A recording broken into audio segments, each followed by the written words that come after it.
हाजी बाबा फराज ला शर्त एड़ा रखा। शर्त? केड़ा शर्त?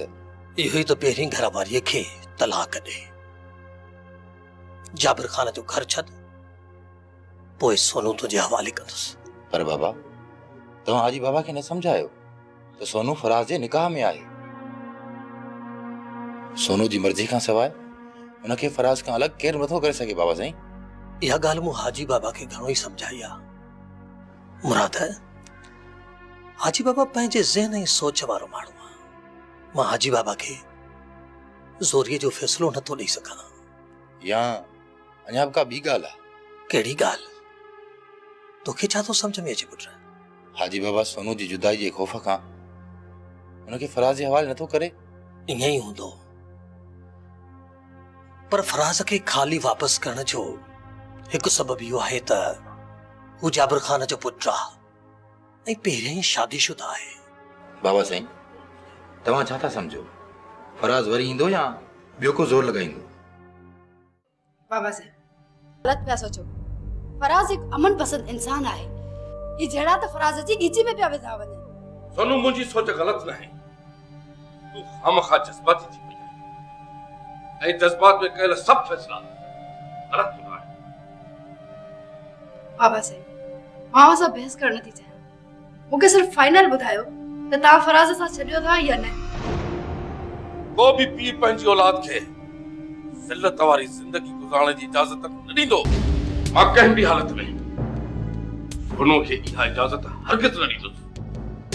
बाबा साईं कानूनी या इख़लाक़ी तौर तव्हां मूंखे रोके नथा सघो, छो त मां फराज जी ज़ाल आहियां ऐं हुन सां गॾु मां रही सघां थी। पर तव्हांजी इजाज़त सां जेतिरी मोहबत मां फराज सां कंदी आहियां उन खां वधीक मां तव्हांजी इज़त पे कंदी आहियां।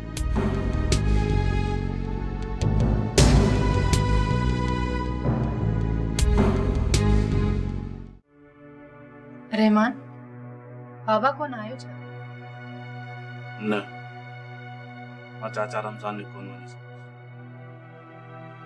जो ख़ैर त आहे नवाब खान जे के कम सां वञे छा? शहर मां को दोस्त आयो इन जे करे वञी न सघियुमि। अहिड़ो को ख़ासि दोस्त हुयो छा? दोस्त हूंदो, ख़ासी आम न हूंदो। मूंखे त हिकु ॻाल्हि जी हैरत थी वई। कहिड़ी ॻाल्हि ते हैरत थी थिए? मूं त तोखे कुझु कोन चयो। मूं बि तुंहिंजी ॻाल्हि कान कई। सम्झ में नथो अचे त चाचो रमज़ान जाबिर सां कीअं राज़ी थी वियो। बाबा जाबिर सां कीअं थो राज़ी थी सघे? रहमान तोखे शायदि कंहिं ग़लति ॿुधायो आहे। शेर कूड़ कोन ॻाल्हाईंदो। जाबिर खान पंहिंजे हर दुश्मन खे जकड़े रखंदो आहे, कंहिंखे ज़बरदस्ती सां त कंहिंखे प्यार सां। राणी मूंखे त ईअं थो लॻे चाचा असां खां नाराज़ थी वञी जाबिर खां माफ़ी वठी थी। जाबिर खान खां माफ़ी वठण परे जी ॻाल्हि, बाबा हुन सां ॻाल्हाइण बि पसंदि कोन कंदो। एतिरो गैरतमंद आहे मुंहिंजो पीउ। लाल खान कातिल केर आहिनि केर न आहिनि इहा सिर्फ़ तोखे ख़बर आहे। मूंखे सिर्फ़ इहो ॿुधाए मूंखे करिणो छा आहे। मूं हर मां तयार करे छॾिया आहिनि। शाहू उठनि खे चोरापा पारण आसान कमु न आहे, अकुल सां कमु करणो पवंदो। ॿुधायो थो मां न त पोइ देर छा जी आहे? अॼु ई तयार थी हलूं शहर। शाहू इहो कमु त मां अकेलो करे सघां थो, पर नवाब खान खे एतिरो आसानी सां कोन मारींदुसि। तड़पाए मारींदोसांसि, मौत लाइ मिंथूं कंदो, पर लाल खान ईअं ई थींदो। शाहू मूंखे ख़बर आहे त सट नवाब खान जो साह हिकु तोते में पंथियल आहे। पहिरीं उन तोते जी मुंठीअ में हथ विझणो आहे, उनखे मारणो न आहे, छो जो नवाब खान जूं रिंगियूं हराम कर। तूं नथी सम्झी सघण त जाबिर केतिरो दिलि शख़्स आहे। मां हुन जे घर पंहिंजी धीअ सोनू खे हरगिज़ रहण न ॾींदुसि। थोरो थधे दिमाग़ सां सोच नवाब खान। सोनू हाणे फराज जी ज़ाल आहे, असीं हुनखे नथा रोके सघूं। हाजी बाबा अमा आजाणी ग़लति कोन पई चवे। इन मामले खे जेका सोनू असांखे बग़ैर ॿुधाइण जे निकाह करे सघे थी, उहा सोनू ॿियो बि घणो कुझु करे सघे। सही थी चए सुगड़, औरत मथां एतबार करण ये चाहियो आहे, पर छा थी समझी जंहिंमहिल जाबिर खान जे घर पहुचंदी त छा थींदो? छा थींदो छा न थींदो उहो अलाह ई तो बहितर ॼाणे। मां चङी तरह सुञाणा जाबिर खे। हू हुनखे नुंहुं या धीअ सम्झी इज़त कॾहिं बि न ॾींदो। हिक दुश्मन जी धीअ सम्झी ज़िल्लत ॾींदो। हाजी बाबा, सिधी तरह सां त जाबिर खान सां असांजी का बि दुश्मनी कान्हे का। सोनूअ जे ख़ुशूल ख़ातिर हिक जाहिल खे भाउ चवां, हुनखे भाकुर पाया, हुनजे पेरनि में वेही हुनखे पंहिंजो चवां, न कॾहिं बि न। ना हाजी बाबा, बाबा मां ईअं कोन थो चवां। त पोइ बाक़ी छा थो चाहीं थींदो बाबा? छा थो चाहीं? पर जे पंहिंजे न्याणी जे ख़ातिर इहो सभु कुझु करणो पवे थो त कहिड़ी वॾी ॻाल्हि आहे। इंसान पंहिंजी औलाद जे ख़ातिर अलाए छा छा बर्दाश्त कंदो आहे। इंसान पंहिंजी औलाद जे करे हयातीअ तां हथ खणी सघे थो, पर औलाद जे करे इज़त नीलाम नथो करे सघे। बस नवाब खान बस, हाणे मां तोखे हिकु अखर बि न चवंदसि। अलाह से तोखे पंहिंजी इज़त ऐं इनाम बख़्शे ॾे। ही तूं ऐं हूअ तुंहिंजी धीअ, मूंखे कहिड़ो मथे में सूर पियो आहे तो खामखा वेही दीवारुनि सां मथो टकराए। हाजी बाबा, बाबा की मामला अल्लाह साईं जे हवाले करे छॾियो आहे। तूं ठीक तो चवी, पर अल्लाह पाक इंसान खे अकुल त ॾिनो आहे न। जे मुंहिंजी धीअ सोनो ग़लती कई आहे त छा मां बि ग़लती कयां? हरगिज़। तूं सुबुह जो फराज़ खे घुराए, मां फ़ैसिलो करे छॾियो आहे। कहिड़ो फ़ैसिलो कयो अथव? फराज़ खे घुराए हुनखे मारण जो प्रोग्राम ठाहियो अथव छा? इहो मूंखे हिते कफन पाराइण आयो आहे। जाबिर खान, तूं हुकुम कर, हाणे ई वञी ॾियांसि डंडा, विझी लाश बोरी में लोढ़े छॾियांसि। अपा अॼु मुड़ुस जे लाइ डंडो तयारु कई वेठो आहे। अड़े जेकॾहिं इनखे मारणो हुजे हा त मां अॻु में ई इनखे मारे छॾियां। मूंखे सिर्फ़ु राणी ऐं रहमान खे मारणो आहे। जाबिर खान, कयूं भला तयारी, नवाब खान जे ॻोठ में ॿिन्ही खे मारे अचूं। न ॾिना न, इहो कमु तोखां कोन थींदो। जेकॾहिं रहमान ऐं राणी खे मारणो हुजे हा त मां लाल खान खे चई उते ई माराए छॾियां हा, पर राणी ऐं रहमान खे ज़िंदा खणी अचणो आहे हिते। जाबिर खान, खणी अचण को मसलो न आहे, पर मारण मसलो आहे। शेर वारा ईअं करण ई कोन ॾींदा। तूं सही थो चईं बख्श। राणी ऐं रहमान खे खणी अचण खां पहिरियां ई असांखे शेर वारनि जो कहिड़ो असर करणो पवंदो, जीअं हिकु महीनो हू खट तां उथी बि न सघनि।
केला ऐं गुड़े निम जो छला खड़िया खड़िया दिखाओ। तरस बाबा, ये कच्चा केला तई, मां तुंहिंजे लाइ पक्का केला 50 रुपया घुराया आहिनि ऐं चांहि बि ठाही आई आहियां।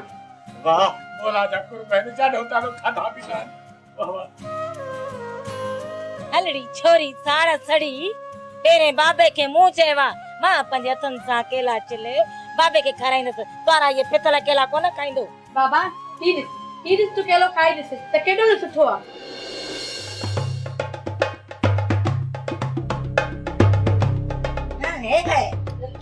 हे ॾिस एको कचो आहे खाई ॾिस हे ॾिस आई हिक ॿिए खे दरका न ॾियो वारे वारे सां खारायो। इहे कीअं तेरे केला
या न करे काल खां उते आ इहो जरूर कुंवार खे अॼु वठी ईंदो न। छोरी नदीरा तू मुड़स के शादीअ में मुबारकी में छा ॾींदी आहे? चाचा फराज के त कुछ कोन ॾींदसि बाक़ी ये जेका कुंवार आहे न इनखे एड़ो कुट को ॾींदसि जो पेरे उगारे वापस शहर वेंदी। जो नहीं छोरी तो के बच्चा माट मुथारी वाए कढियो त पो चाची या शहर जी छोरी मुखे छा कंदी अचे ॾिस त सेव जंदास मथे में बुक बुक मिटी जा। छोरी जेकरे तू इहो कम कयो न त तोखे 1000 रुपयनि जो हार विझंदुसि। चाचा जेकर तुंहिंजो हथ मुंहिंजे मथे ते रहियो न त इहा सोनू पहिरें ॾींहुं ई पंहिंजे पीउ नवाब खान जो घर वञी वसाईंदी।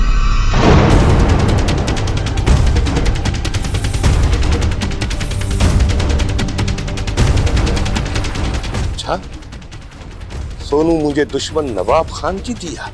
हाँ चाचा इहो फराज पियो चए त सोनू के नवाब खान के रेस जी दिया तॾहिं मूं चयो तोखे कूड़ ॻाल्हाइण जे लाइ अञा उमिरि घुर्जे। तू अञा जाबिर खान जे अॻियां बलूंकड़ी आई। सच ॿुधाए त सोनू वाकई नवाब खान जी थी आहे? हाँ चाचा सच थी चवां इहा जेका सोनू आहे न नवाब खान जी थी कई। वाह जी ॻाल्हि कई अॼु दिलि ख़ुशि करे छॾे छोरी अॼु दिलि ख़ुशि करे छॾे। अॼु मूंखे ख़बर पई त फराद वाकई मुंहिंजो ई खून दुश्मन सां विढ़ण खां पहिरियां ई उन्ही जो कंत मुंहिंजे कदमनि में झुकाए छॾियईं। वाह रे छोरा वाह वाह तोखे सलाम आहे फराद सलाम आहे तोखे। मुंहिंजा अल्लाह साईं असांजी अम्मा खे न घणा ॾींहं जहिड़ो रखंदे अल्लाह ने कहिड़ी मार ॾिनी अथई जेका मोबाइल बि नथी वठे। पिटियो वेठा पिटियो पंहिंजे वॾनि जे लाइ पिटियो सॼो घर खणी मथे ते खणो रड़ियो कयो पर मोबाइल मां बि कोन वठी ॾींदी साम। हा सापा जे सिर मथो सदको बाक़ी तू है रहल हे वेठा त मोबाइल जे लाइ पिटिन ऐं तू वरी मैं जे लाइ वेही पिट। मां छो पिटिया मां त खमो खे पातराणी पैसा वठंदुसि। पैसा त तुंहिंजो कोई वॾो पैसा को कोन वठी सघंदो। हां फैसलो वॾेरे कयो आहे वॾेरे। मां इन चरे वॾेरे खे कोन थो मञा मूंखे पूरा 50,000 खपन 50,000। अरे छोरा इने जी बकवास बीठा था ॿुधो वठोस मूंखे वठोस अरे मुआ जी भागा छो तो मुझे बच्चन के मारी। हां किथर गए था तोखे मारी हां हां कोली पीसी 50,000 रुपया ई सच्चो आया कूड़ो आ ई कूड़ो हां कोली खबर पइजी वेंदी त सचो या पूरा हाणे बिनी पटल के गोलियूं मारे बिनी पटल के मूंखे मारियो अबारे गुलाबो अरे तू छितो दिया है जी चोरा पैसा आज के कोठे मके का वठे दी जा सब कर अरे बे आने कटे बे सीधी सीधी तो भजे क्यों नहीं हां कटा जीवन हां साइड पे जाते मुझे इतना पैसा खपा अल्लाह जी तुम घर में खोल मके को वठी तो के आज दिन तक अभी इने के हेट तो हाथ उड़ा के चोरा मरे बहुत से खून बहुत खींचिया में बन पैसा वठिया त मारे छनी दो मन इस बात है पैसा वठी दिया ले जा मुझे बच्चन का कुछ भी न थे करने के जो बा तो वना भी वठी दिया जा जल्दी अच हां कथा कमो उसे ये खुशी थवा अम्मा सागे बिना हज़ार जी मोबाइल दी वठी दे इने के 50000 में दी लब भजी जान छड़ा अम्मा पर पुलिस के वठी दई अजे पैसा वठी पवी तो सुमा तो तू वही न वञ टे क्यों बैठो हो पुलिस ते छा तो थे तो सा शरीफ बाबे के सजो डी माल खाराए थक जी पिया हो सजो डी तो यो शर्ती घोड़े वांगुर शेर असा जो वेठो माल खाए घर का बाहर ही कोन थो निकरे हां यार बाबे मां त सुन तंग थी आऊं यो असा के जमीन लिखी कोन दी तू ॾिस जा वेठो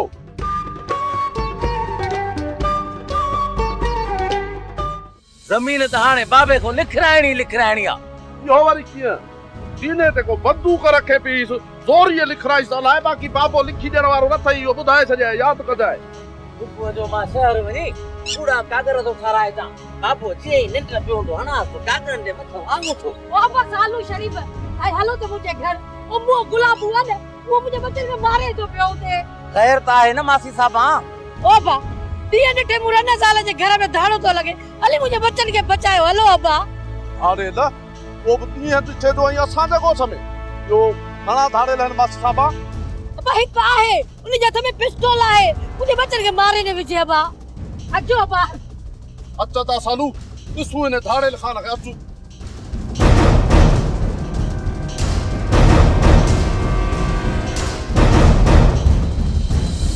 सुमरे आज मां मुराद सा मां साथ दे दो ना मां साथ मुंजी ते शादी कराई दो वो जने मां शहर में पेरी क्वार वठी निस ना इते यार पारा जा हार घणी वारो मुजाहिदी न हां मुराद के खबर थई मुझे शर्त वाले गधे जे ला जितरो हाथ आए न बस उतरो हाजुर बाबा हाजुर पर तू शादी तो करे च ना शादी करन तो वना तो न बता वो शादी करे जा हार न पाराई असा कुंदर पुटन दा इति पिटू करी टिकटिकी ते जाणी माए केरे वा मुझे गिज्जी में उठ चकायो आजा चुप